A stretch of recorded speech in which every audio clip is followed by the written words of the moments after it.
பரிசுத்த நாமம் மகிமைப்படுவதாக. நாம் 3வது 4வது அதிகாரத்தை கடந்த நாட்களில் நம்ம அப்போஸ்தலர் நடபடிகளில் படித்திருக்கிறோம். தொடர்ந்து 5வது அதிகாரம் 6வது அதிகாரத்தை நாம் படிக்க இருக்கிறோம். நம்ம ஒரு நிமிடம் தலைகளை தாழ்த்தி ஜெபிப்போம்.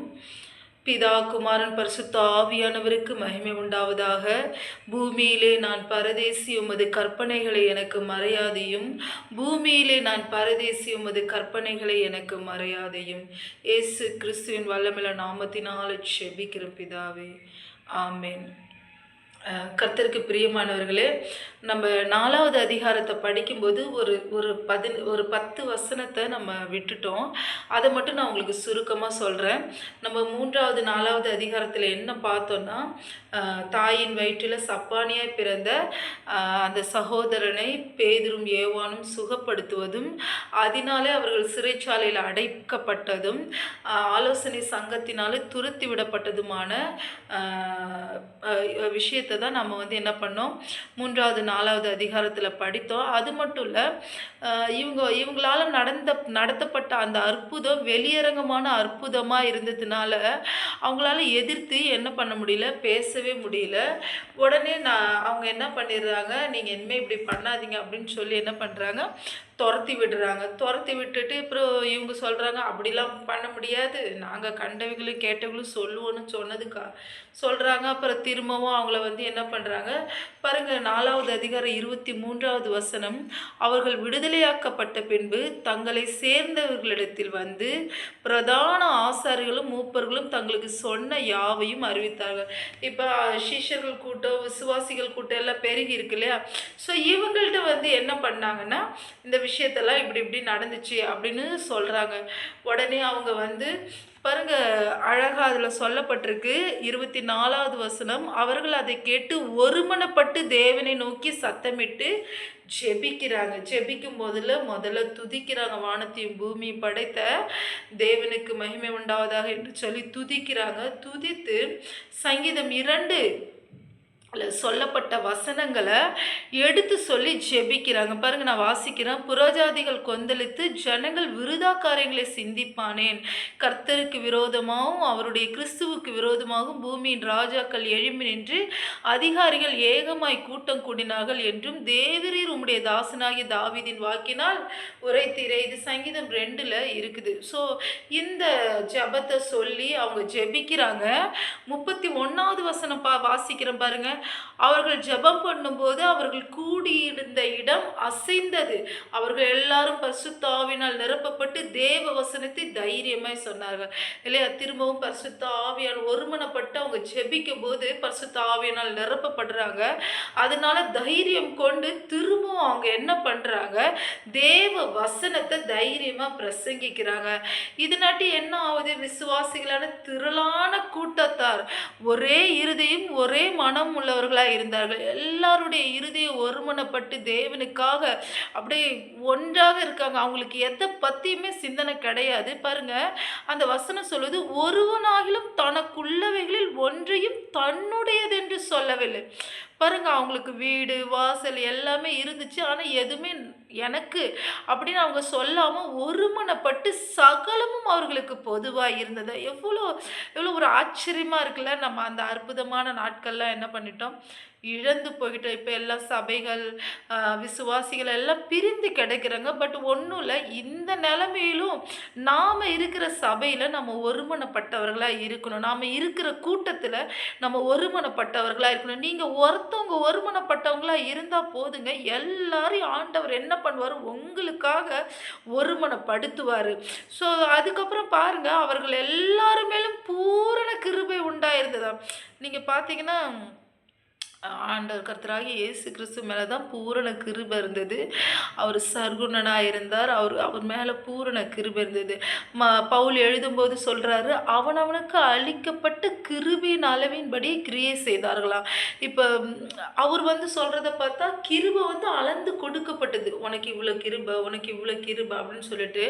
ஆனால் இங்கே ஒருமனப்பட்டவர்களாக அவங்க நிற்கும் பொழுது பூரண கிருபை உண்டாயிருந்தது இல்லையா? ஒரு மனத்துக்கு ஒரு வல்லமை உண்டு. ஓகேவா? அவர்கள் ஒருவனுக்கும் ஒன்றும் குறைவே இல்லையா? எல்லாம் பொதுவா இருந்துச்சு.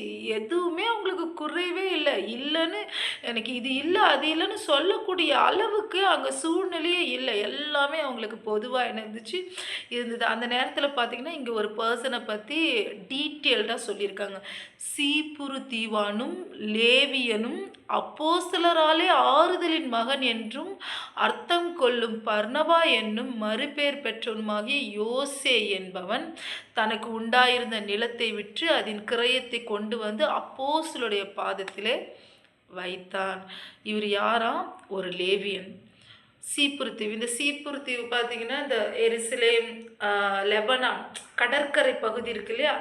அந்த பகுதியிலேருந்து நீங்க பார்த்தீங்கன்னா, அதுக்கு ஆப்போசிட்டா கடல் பகுதியில இருக்கிற ஒரு தீவு.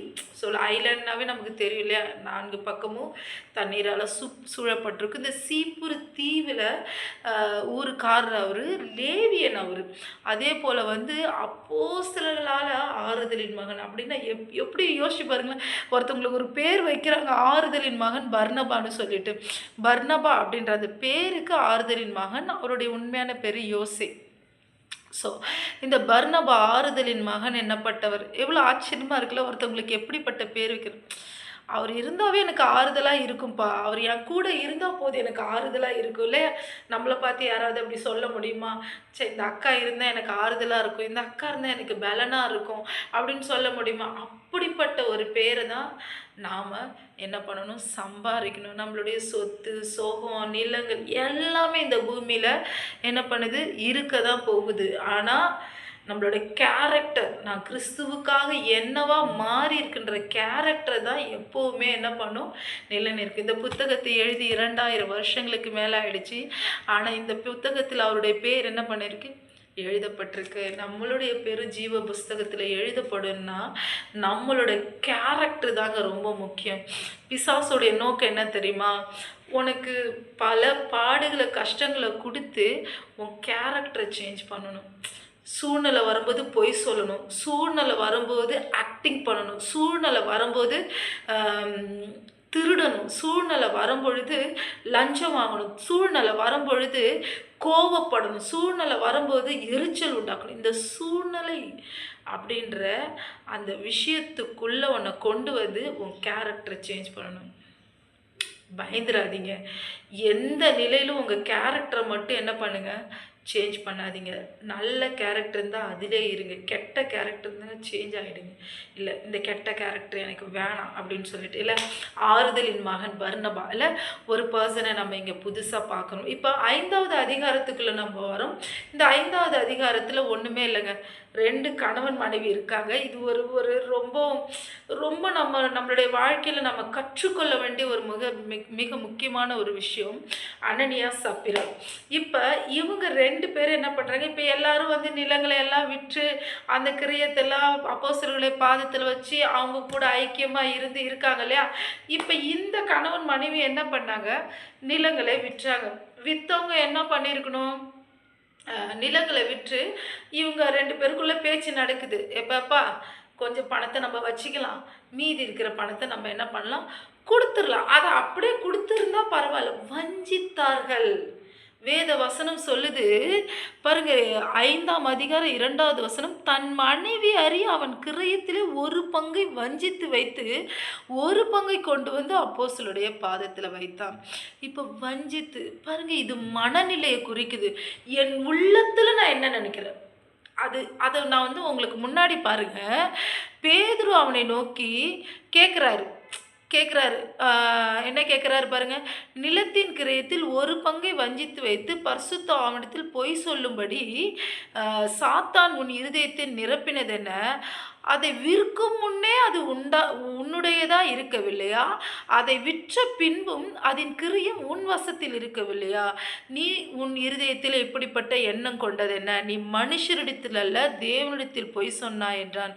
அனனியா இந்த வார்த்தைகளை கேட்கவே விழுந்து ஜீவனை விட்டான். இவைகளை கேள்விப்பட்ட யாவருக்கும் மிகுந்த பயம் உண்டாயிற்று. இதை தான் சொல்ல வந்த மனநிலை பாருங்க. அது அவனுடைய பொருள், அவனுடைய பொருளை அவனுக்கு விற்கவும் அதிகாரம் இருக்கு. அவன் குடுக்காமலும் இருக்கலாம். ஒண்ணுமே பிரச்சனை கிடையாது. ஆனா அவனுடைய மனநிலை என்ன தெரியுமா இருந்துச்சு?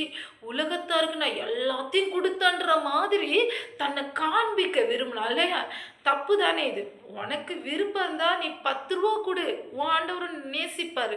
நீ ரூ. 100 குடு. உன்னை அவர் நேசிப்பார். நீ எதுவுமே குடுக்கலையா உன்னை நேசிப்பார். நீ குடுக்காதப்ப உன்னை விரோதிச்சாரா அவரு? இல்ல. அப்ப குடுக்கும் பொழுது என் மனநிலை எப்படி இருக்கணும்? நான் குடுக்கணும்னா குடுக்கலாம். குடுக்க வேணாம்னா குடுக்க தேவையில்ல. உற்சாகமாய் குடுக்கிறவனிடத்தில் கர்த்தர் எப்படி இருக்காரா? பிரியமா இருக்காரு, சந்தோஷமா இருக்காரு. நீ குடுக்கலனா கூட ஒண்ணும் இல்லப்பா. ஆனா உன் இருதயத்துல என்ன பண்ணாத, வஞ்சிக்காத. சிலர் சபைகளுக்கு கொடுத்துட்டு, ஜனங்களுக்கு கொடுத்துட்டு, குடுத்துட்டேனே எனக்கு எப்ப கிடைக்கும்? எனக்கு 10% நான் குடுத்துட்டேன். எனக்கு எப்படி ஆண்டவர் 10% எனக்கு அதிகமா பண்ணி குடுப்பாரு. இல்லன்னா சிலர் இப்படி நினைப்பாங்க. சிலர் எப்படி திரும்ப நினைக்கிறாங்க, நான் குடுத்த காணிக்க கரெக்டா சபையில யூஸ் ஆகுதா? கரெக்டா அந்த பணத்துக்கெல்லாம் கணக்கு வச்சிருக்காங்களா? இப்படிலாம் பெரிசா யோசிக்க வேண்டியது. சங்கீதக்காரனாகிய தாவீது சங்கீதம் 16வது வசனம் 2, 3 வசனங்களை வாசிங்க. என் இருதயத்துக்கு ரொம்ப நம்ம காணிக்கை கொடுக்கும்போது நம்ம இருதயம் எப்படி இருக்கணும்னு அவர் சொல்றாரு பாருங்க. என் நெஞ்சமே நீ கர்த்தரை நோக்கி, தேவரீர் என் ஆண்டவரா இருக்கிறீர், என் செல்வம் உமக்கு வேண்டியதா இராமல் பூமியில் உள்ள பரிசுத்தவான்களுக்கும் நான் என் முழு பிரியத்தையும் வைத்திருக்கிற மகா ஆத்துமாக்களுக்கும் அது வேண்டியதா இருக்கிறது என்று சொன்னாய். பாருங்க, ஆண்டவர் அவர்கிட்ட சொல்லியிருக்காரு, உன் செல்வம் எனக்கு வேணாம்ப்பா, பூமியில எனக்காக ஊழியம் செய்கிற பரிசுத்தவான்களுக்கும் அந்த பரிசுத்தவான்களால பலனடைய போகிற எனக்கு பிரியமான மகா ஆத்துமாக்களுக்கும் அது வேண்டியதா இருக்கிறது என்று ஆண்டவர் அவர்கிட்ட சொன்னாரா. எவ்வளோ ஆச்சரியமா இருக்கு பார்த்தீங்களா இந்த வசனம். நீங்க காணிக்க கொடுக்கும் பொழுது தேவனுக்காக ஊழியம் செய்கிற பரிசுத்தவான்களுக்காக கொடுக்குறீங்க. அதே போல அநேக ஆத்துமாக்களை தேவனுக்குள்ள கொண்டு வர்றதுக்கு அந்த பணம் உதவியா இருக்க போகுது.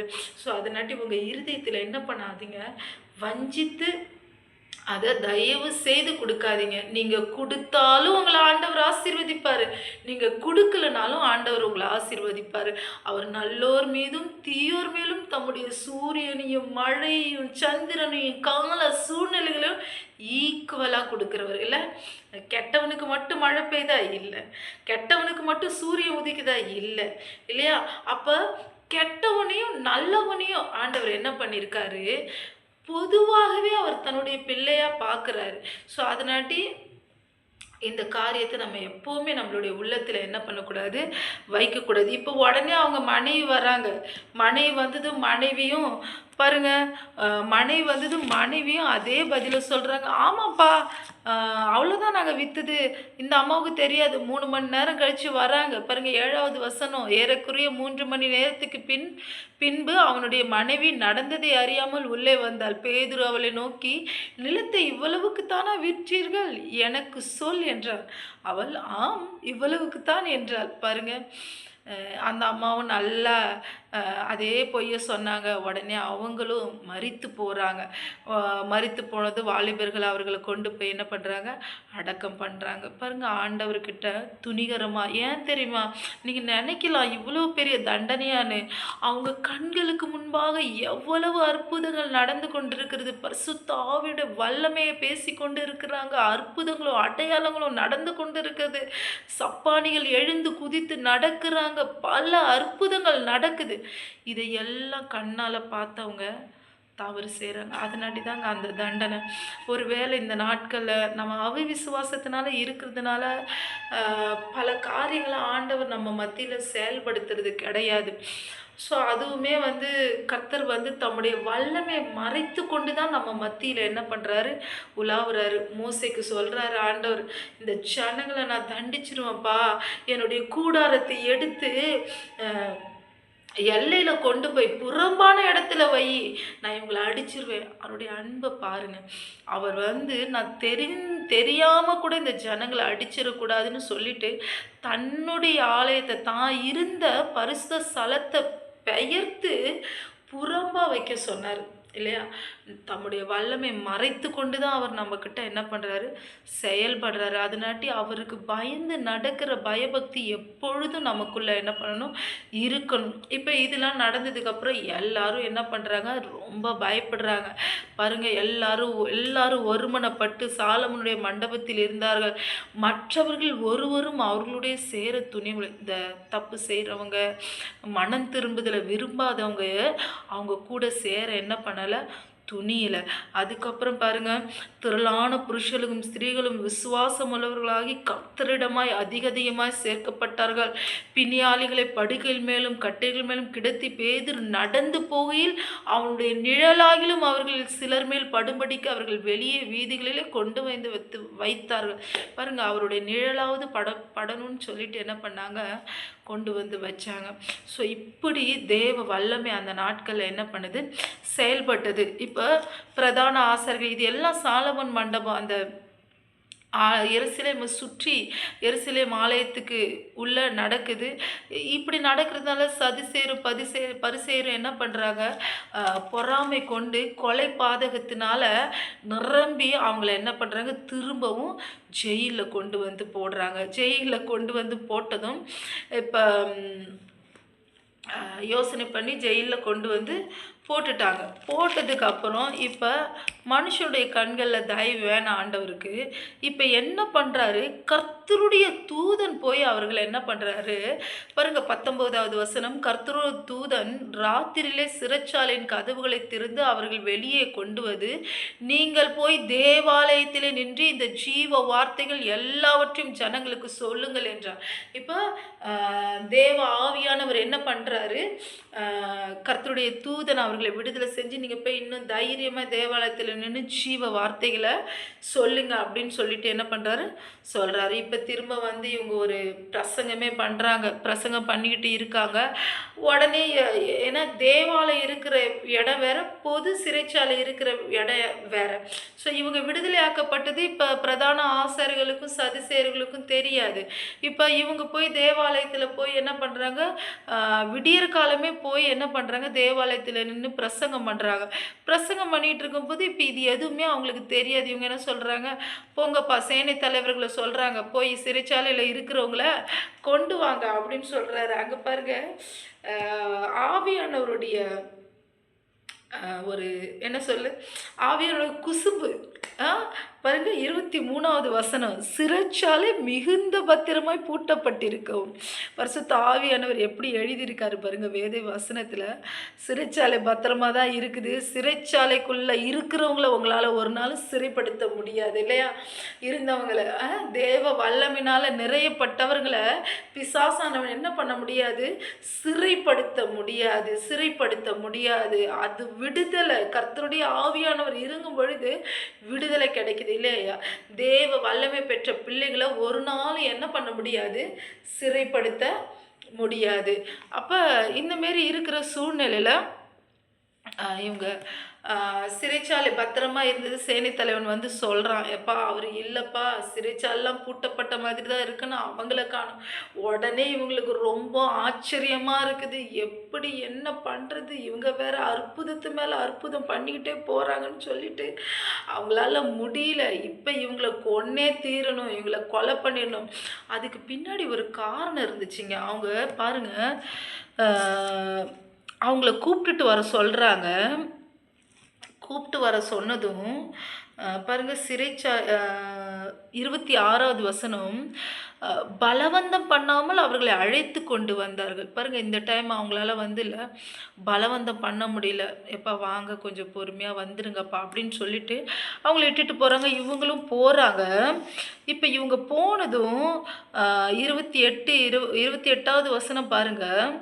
அந்த மனுஷனுடைய இரத்த பழி எங்கள் மேல் சுமத்த வேண்டும் என்று இருக்கிறீர்களோ. இப்போ இவங்களுடைய பயமே இதான், நாம தானே இயேசு கிறிஸ்துவை கொன்னோம், நம்மளை வந்து குற்றவாளி ஆக்கிறதுக்காக தான் இவனுங்க இப்படி பண்ணுறானுங்க அப்படின்ற மனநிலையில் இவங்க இருக்காங்கன்னா அவங்களுக்கு அந்த மனநிலையே கிடையாது. கர்த்தருடைய வார்த்தையை மட்டும்தான் அவங்களுக்கு சொல்லணும். இப்போ இதெல்லாம் சொன்னதுக்கப்புறம் திரும்பவும் அவங்கள எச்சரிக்காங்க, நீங்கள் இந்தமாரி இயேசுவோடைய நாமத்தை சொல்லாதீங்க அப்படின்னு சொல்கிறாங்க. உடனே அவர் சொல்கிறாரு, மனுஷனுக்கு கீழ்ப்படிவதை காட்டிலும் தேவனுக்கு கீழ்ப்படிவது மிக முக்கியம், அவசியம்னு அவர் என்ன பண்ணுறாரு சொல்கிறாரு. இப்போ உடனே அவங்களுக்கு ஒரு பிரசங்கம் பண்ணுறாரு. என்ன பிரசங்கம் பண்ணுறாரு பாருங்க, நீங்கள் மரத்திலே தூக்கி கொலை செய்த இயேசுவை நம்முடைய பிதாக்களின் தேவன் எழுப்பி இஸ்ரவேலுக்கு மனம் திரும்புதலையும் பாவ மன்னிப்பையும் அருளுகிறதுக்காக அவரை அதிபதியாகவும் இரட்சகராகவும் தமது வலகரத்தினால் உயர்த்தினார். இப்போ இதெல்லாம் சொன்னதுக்கப்புறம் இவங்களை வெளியே அனுப்புகிறாங்க. அந்த நேரத்தில் கமாலியல் வராரு. கமாலியல் வந்து அவங்களுக்கு ஒரு ஆலோசனை சொல்கிறார். இந்த கமாலியல் யாருன்னு பார்த்தீங்கன்னா, ஹிலேல் ஷமாய் அப்படின்ற பெரிய பெரிய போதக தகப்பன்மார்கள் அந்த நாட்களில் இருந்தாங்க. இந்த ஹிலேல் ஷமா என்றவங்க எப்படின்னா, இந்த தோராவில் மோசே சொன்ன நியாயப்பிரமாண சட்டங்களில் ஒரு சில சட்டங்கள் வந்து கடைப்பிடிக்கிறதுக்கு ரொம்ப கடினமாக இருந்துச்சு.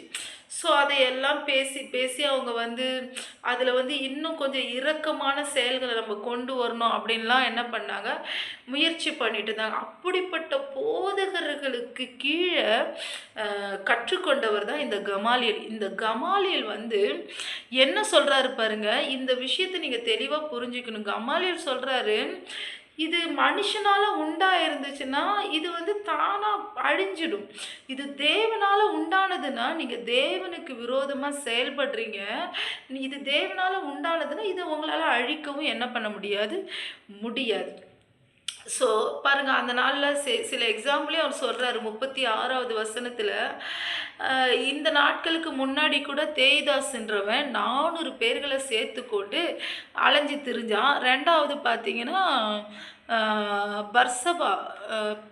அடுத்தது பாருங்கள், 37வது வசனம், குடிமதிப்பின் நாட்களில் கலிலேயனாகிய யூதாஸ் என்பவன் எழும்பி தன்னை பின்பற்றும்படி அநேக ஜனங்களை இழுத்தான். இப்படி இந்த யூதாஸ் தேய்தாஸ் என்றவங்களாம் வந்து என்ன பண்ணாங்க, எழும்பி தான் தான் கிறிஸ்துன்ற மாதிரி, தான் தான் பெரிய ரட்சிப்பு இஸ்ரவேலுக்குன்ற மாதிரி பண்ணதுனால தான் பல குழப்பங்கள் அங்கே என்ன பண்ணப்பட்டது, ஏற்பட்டது. அதனாட்டி அவங்களாம் எப்படி அழிந்து சிதறி போனாங்களோ அதே போல் இது தேவனால் உண்டானது இல்லைன்னா இதுவும் சிதறி போகும். நீங்கள் ரொம்ப இதில் வந்து இன்வால்வ் ஆகி பாவத்துக்கு உட்படாதீங்க அப்படின்னு சொல்லிட்டு அவர் என்ன பண்ணுறாரு, ஒரு அழகான ஆலோசனை சொல்கிறார். கர்த்தருக்கு பிரியமானவர்கள், கர்த்தரால் நமக்கு விரோதமாக யாராவது உண்டாயிருந்தாங்கன்னா, இல்லை நமக்கு ஏற்படுகிற காரியங்கள் கர்த்தருக்குரியவைகள்னால் அது நமக்கு நிரந்தரமாக இருக்கும். கர்த்தருக்கு பிரியமில்லாத காரியங்கள், கர்த்தரால் வரவிடப்படாத காரியங்கள் அப்படின்னு சொன்னால் அது தானாகவே என்ன பண்ணிடும், நம்ம ஜெபிக்க அது மாறி போயிடும். இந்த விஷயம் நமக்குள்ளே எப்போவுமே இருக்கணும். கர்த்தரால் உண்டானது அப்படின்னு சொன்னால் அதை என்ன பண்ண முடியாது, ஒழிக்க முடியாது. யோவான் 1ஆம் அதிகாரம் 12-13 பார்க்கும் பொழுது, இவர்கள் மாம்சத்தினாலும் இரத்தத்தினாலும் உண்டானவர்கள் அல்ல, தேவனுடைய சித்தத்தினாலே உண்டானவர்கள். அப்போ நாம் தேவனுடைய சித்தத்தினால உண்டானவர்கள் என்று சொன்னால் நம்மளை அழிக்க ஒருவனாலும் என்ன பண்ண முடியாது.